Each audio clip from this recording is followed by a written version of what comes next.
Oke guys, selamat malam. Jadi seperti judul yang kalian baca ya, sekarang ini udah jam 10 malam guys.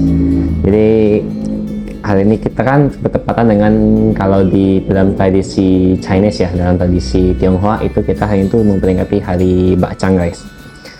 Nah, hari ini aku juga bakal makan bacang guys. Jadi bacang ini agak nggak halal guys ya, makanan guys ya, dari daging B2 B1 guys ya. Jadi ini pasti nggak halal guys. Ya sebenarnya ada sih bacangnya dari daging ayam gitu kan, cuma kan ya kalau kita sih biasanya pakai daging yang B2 B1 guys. Jadi kali ini makanan kita ada sedikit haram-haramnya guys ya. Nah, jadi aku hari ini mau coba bacang satu aja guys ya. Kenapa hanya satu? Karena hari ini aku udah makan, termasuk yang ini guys ya, termasuk yang ini, aku udah makan hampir 5 bacang guys. Dari pagi bangun tidur aku langsung makan 2. Terus siang di kantor, orang kantor kasih 1, jadi makan 3. Terus tadi malam dikasih 1 lagi, jadi udah 4. Terus sekarang dapat 1 lagi, jadi 5 guys. Hari ini aku udah makan 5 bacang. Sebenarnya nggak boleh makan terlalu banyak ya menurut aku ya, kalau dalam satu hari guys ya. Apalagi kalau kita nggak olahraga di hari ini. Aku hari ini nggak ada olahraga guys ya. Jadi takutnya nggak bagus aja untuk kesehatan gitu guys. Karena ya bacang ini kan terbuat dari beras dan juga ketan guys ya, dan juga dari daging babi ya, daging B2 B1 guys ya. Nah jadi kalau makan banyak-banyak agak nggak sehat gitu ya, apalagi kalau kita nggak olahraga hari ini gitu kan. Jadi hanya makan 1 aja untuk sekedar ya mencicipi, karena sejujurnya aku juga nggak bisa review makanan gimana-gimana banget sih guys. Karena aku bukan orang yang bisa review makanan banget ya, karena menurut aku semua makanan sama aja gitu, enak-enak aja, yang penting bisa dimakan gitu kan. Ya hari ini aku ada beli cilok tadi guys, cilok kuah. Jadi ini sebagai tambahan aja guys, cilok kuahnya sama bacang. Nah kita makan aja mulai dari ciloknya. Sebenarnya hari ini aku ada sebuah cerita guys ya, yang mau aku ceritain guys ya.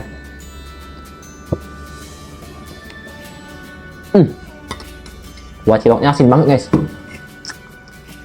Ini yang buat kayaknya mau nikah deh.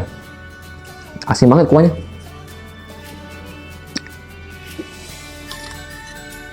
Jadi guys, aku punya sebuah cerita. Minggu lalu itu guys ya, aku kan lagi kerja guys ya. Terus intinya nih ya sebenarnya masalah organisasi sih guys. Jadi aku tuh ada minjem barang sama orang lain guys, untuk keperluan organisasi. Dan ada temanku di organisasi ini yang juga minjem barang ini untuk keperluan urusan dia gitu, tapi urusan organisasi juga. Nah yang minjem barang ini, yang aku pinjam barangnya ini, dia kan, aku tuh mau minjem kasur lah ibaratnya guys, aku mau minjem kasur. Nah dia mau ngasih aku bantal juga gitu guys, karena dia baru beli bantal kan, cuma bantalnya itu belum sampai. Akhirnya dia ngejar, padahal aku udah bilang nggak usah lah Ci, nggak usah lah, cukup kasur aja sebenarnya udah cukup kok, nggak usah pakai bantal. Lalu dia tetap mau ngasih. Akhirnya dia nelpon yang tempat dia mau beli kan. Tempat yang dia mau beli ini kebetulan orangnya kenal sama kami guys, sama kita. Jadi dia langsung telepon orang yang jual bantal ini. Ketika dia diminta buat cepet nganterin bantalnya itu, dia langsung telepon teman satu lagi nih guys, yang mau pakai kasurnya untuk urusan yang organisasi juga, tapi bukan telepon ke aku. Nah ketika dia telepon ke teman aku ini langsung kayak nuduh aku lah gitu ya, kayak kok aku kayak memanfaatkan dia gitu, padahal kan yang pertama kali minjem memang dia guys. Jadi seolah-olah aku tuh kesannya memanfaatkan dia gitu kan, untuk minjem kasur ini. Padahal aku udah bilang loh, aku minjem kasur ini bukan, nggak ada memanfaatkan sama sekali dari urusan mereka gitu. Aku memakai nama aku pribadi juga untuk minjem kasur, jadi nggak ada sangkut pautnya dengan urusan mereka gitu. Akhirnya singkat cerita, ya aku dituduh lah guys ya, dituduh gara-gara memaksa si penjual bantal ini untuk ngirim kasurnya lebih cepat, karena dengan alasan aku mau pakai bantalnya. Padahal kan aku udah bilang dari awal aku nggak butuh bantalnya Ci, maksudnya aku cukup minjem kasur aja, nggak usah sama bantal.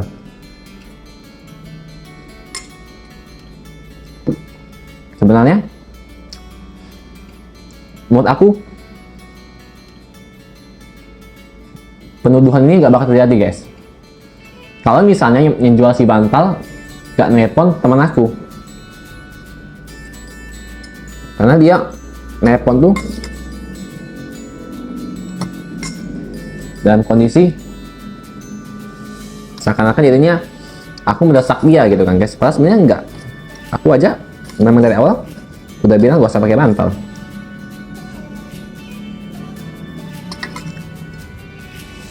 Jadi kesannya kayak aku dituduh gitu guys, dituduh gara-gara aku mau pakai barang itu, jadinya dia harus cepet-cepet gitu untuk ngirim bantalnya ke lokasi. Kan aku udah bilang dari awal nggak usah sebenarnya. Akhirnya aku telepon lah si Cici itu kan. Sih aku bilang nggak usah, nggak apa-apa, kasur aja. Bantalnya nggak usah Ci. Akhirnya setelah Cicinya bilang pengertian, Cicinya sih juga pengertian lah guys ya. Dia akhirnya bilang iya. Dia telepon si Koko itu akhirnya yang jual kasur.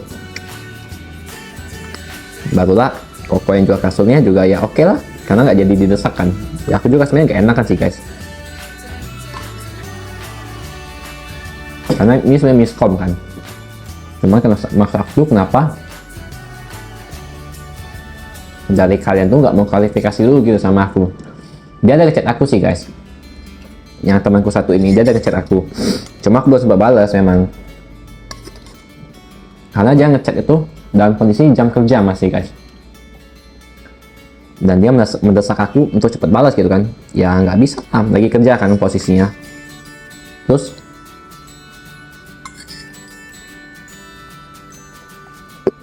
nggak bisa langsung balas karena ada atasan aku guys di depan aku gitu, dan dia lagi minta aku buat ngejar sesuatu. Ya kita pasti prioritasin kerjaan dulu lah kan, karena posisinya masih di jam kerja, kecuali itu jam istirahat ya, atau udah jam selesai pulang kerja. Kayaknya sempat miskom, tapi ya akhirnya kita teleponan, aku sama teman aku lagi itu teleponan, dan ujung-ujungnya masalahnya kelar, selesai. Cuma maksud aku tuh pentingnya itu satu guys ya, sebelum kita langsung beropini untuk orang lain baru mendengar satu pihak, bagusnya kita mengklarifikasi juga. Kadang belum tentu dia tuh melakukan hal seperti itu loh, bisa aja itu terjadi karena miskom. Contohnya tadi kayak miskom kan, padahal aku sebenarnya udah bilang gak usah, tapi ya masih mau dari Cicinya aja ya masih mau tetap bantu gitu kan. Sebenarnya niatnya bagus gitu, tapi akhirnya jadinya menimbulkan sebuah miskom. Akhirnya karena miskom itu ya bisa jadi saling tuduh menuduh guys namanya.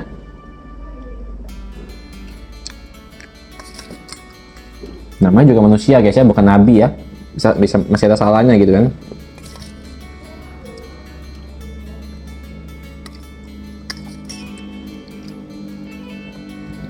Sambil makan cerita-cerita, udah mau habis aja guys ciloknya guys.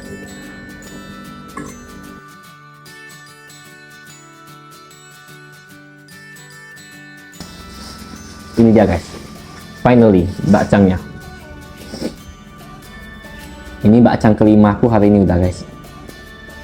Ingat gak boleh makan banyak-banyak guys ya, karena ini mengandung ketan guys. Bakcang itu segitiga gini, mengandung ketan. Jadi kalau bisa jangan makannya banyak-banyak. Tapi bakcang tuh paling enak guys menurut aku ya. Aku paling suka makan bakcang, karena menurut aku enak aja gitu, nasi campur ketan kayak gini, terus dalamnya ada isi daging gitu kan. Tuh guys, bentuknya segitiga kayak gini. Tapi enak guys, serius. Kalau kalian muslim pengen cobain, mending cobain yang versi ayam aja. Mungkin rasanya sedikit berbeda ya dengan yang varian B2 B1 ya. Cuman ya seenggaknya ya beda-beda tipis lah. Dibilang tipis juga nggak tipis-tipis banget sih, pasti bedanya jauh gitu kan. Cuman ya seenggaknya ada gambaran lah guys rasanya gimana. Ini ya versi daging B2 B1, menurut aku lebih enak ya. Aku udah makan yang ayam juga, menurut aku lebih enak yang B2 B1. Apalagi dia tuh, lihat tuh, dia ada dagingnya tuh ada dikasih kecapnya gitu juga gitu kan. Terus ada jamurnya juga guys, lebih enak menurut aku jadi.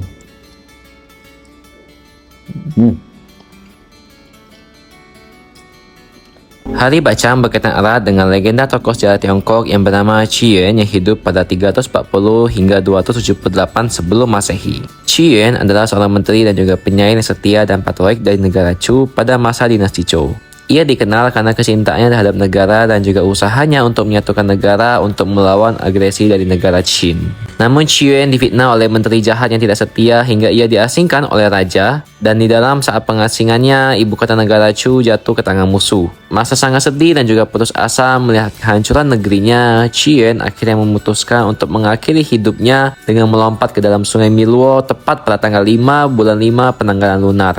Mendengar berita kematiannya, para rakyat yang mencintai Qi Yuan berusaha mencari jenazahnya di sungai. Mereka melakukan beberapa hal yang kemudian akhirnya menjadi sebuah tradisi. Yang pertama, melempar bacang. Penduduk melemparkan nasi yang dibungkus daun ke dalam sungai agar ikan dan juga makhluk air lainnya memakan bungkusan tersebut, bukan jenazah dari Qi Yuan. Yang kedua ada lomba perahu naga. Masyarakat melayung perahu dengan suara drum yang riuh untuk menakuti ikan dan juga roh jahat agar tidak mendekati jenazah dari sang Qi Yuan. Hari Bacang yang kita kenal saat ini juga dikenal sebagai Festival Tuan Wuchie atau Pecun di Indonesia. Ada beberapa makna dari kegiatan ini. Yang pertama, simbolisme. Bentuk bacang yang berupa 5 segitiga sering dikaitkan dengan harapan baik dari kehidupan seperti rezeki, kedamaian, dan juga keberuntungan. Yang kedua, ada festival ekstrim. Dalam metafisika Tiongkok, hari ini dianggap sebagai hari dengan energi yang paling kuat sehingga sering disebut sebagai festival musim panas atau festival hari kelima. Makanya pasti kinclong guys ya, karena menurut aku bacangnya enak sekali guys. Versi B2 B1 nya sangat-sangat enak menurut aku guys, dibanding rasa ayamnya ya. Karena menurut aku kalau ayam yang biasanya aku makan itu nggak ada jamur sama kecapnya guys. Ini B2 B1 plus kecap plus jamur, nggak ada obat pokoknya guys ya. Oke guys, sudah selesai makan malam hari ini. Sekarang udah jam 10 lewat 10 juga, udah jam 10 lewat 12 kayaknya, udah malam. Jadi kuahnya cukup, makanya satu aja guys ya. Ingat jangan makan banyak-banyak guys. Kalau kalian yang bisa makan daging B2 B1 versi bacang versi B2 B1, ingat guys, jangan makan banyak-banyak guys ya. Pentingkan kesehatan kalian guys. Aku hari ini udah makan 5, menurut aku udah cukup banyak itu. Jangan sampai nambah banyak-banyak lagi. Nanti kita besok pagi atau besok lah, kita besok baru makan lagi lah ibaratnya. Jangan satu hari all in semua bacang guys ya, bisa-bisa tidak bagus untuk kesehatan kalian guys, karena ini terbuat dari ketan juga guys ya. Oke, sekian untuk video kali ini, sampai jumpa di video selanjutnya.